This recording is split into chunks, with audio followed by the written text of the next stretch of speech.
Altae vous présente l'épisode numéro 5 de la série De la dualité à l'unité. Comment commencer à s'aimer? Et s'il vous était aujourd'hui demandé de ne vous regarder que par le biais d'un regard aimant et bienveillant, que pensez-vous que de vous l'image représenterait? Un oiseau tombé du nid, un lion endormi, une gazelle épargnée, un singe déguisé, ou tout simplement un être humain en difficulté qui a tout tenté pour se sauvegarder. L'exercice qui vous est aujourd'hui proposé est le suivant. Joignez vos deux mains et concentrez-vous sur vos index que vous allez pointer vers l'avant. Regardez maintenant vers quelle destination votre regard va vous mener. Le premier objet ou image rencontrée va vous permettre de déterminer le mot que vous allez garder en tête.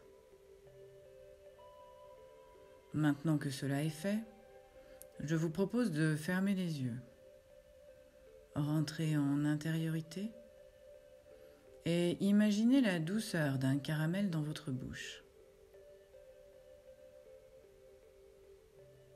C'est fait. Repensez maintenant aux mots liés à l'objet ou l'image précédemment identifiée et associez-le à la suavité de la sensation procurée par le caramel. Quel effet cela fait sur votre corporalité? Sentez-vous en vous l'effet douceur s'installer? Ou pensez-vous que cela n'a aucun effet? Plus tard, vous recommencerez l'expérience après avoir écouté la suite que je vais maintenant vous donner. Lorsque fœtus vous étiez, le liquide amniotique vous a fait penser que pour amortir le contact matière, il vous fallait cette douceur avalée. En effet, chaque bébé a dans le ventre de sa mère avalé des litres de douceur pour se préparer à la dure réalité de la dualité. Il est en effet particulièrement éprouvant d'arriver démuni et nu dans ce monde en particulier. Ce n'était pas un leurre cette douceur, mais un ancrage matière de ce que le pot à pot peut procurer. Le contact matière est donc un des ancrages de ce qui nous fait avancer pour retrouver cette douceur à s'octroyer. C'est la première forme d'amour que vous recevez. Baignez dans un océan de douceur, sans rien demander, juste octroyé par le fait de m'être incarné.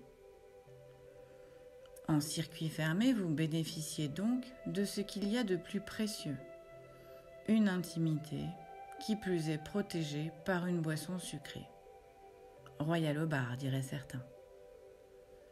Bien sûr, cela ne va pas durer puisque quelques mois après, il vous est demandé de pointer le bout de votre nez.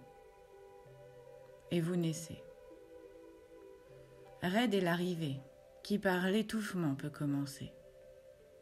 Respirez, entravé par des poumons collés, livré à la dure réalité d'une protection effacée. En effet, la poche des os percée, plus rien ne me permet de flotter, et je rentre en contact avec une matière plus complexe à appréhender.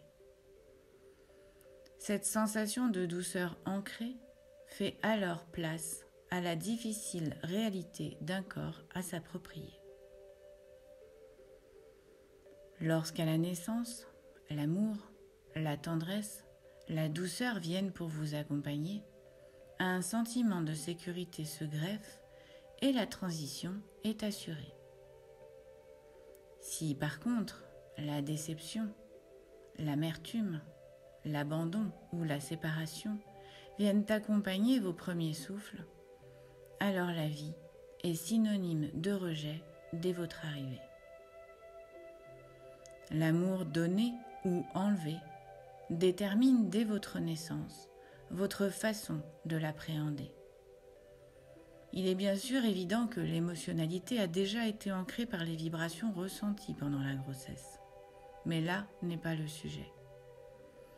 Nous parlons ici de l'amour éprouvé par l'intermédiaire de la matière, déterminant essentiel de ce qu'ensuite la vibration d'amour pourra en vous provoquer.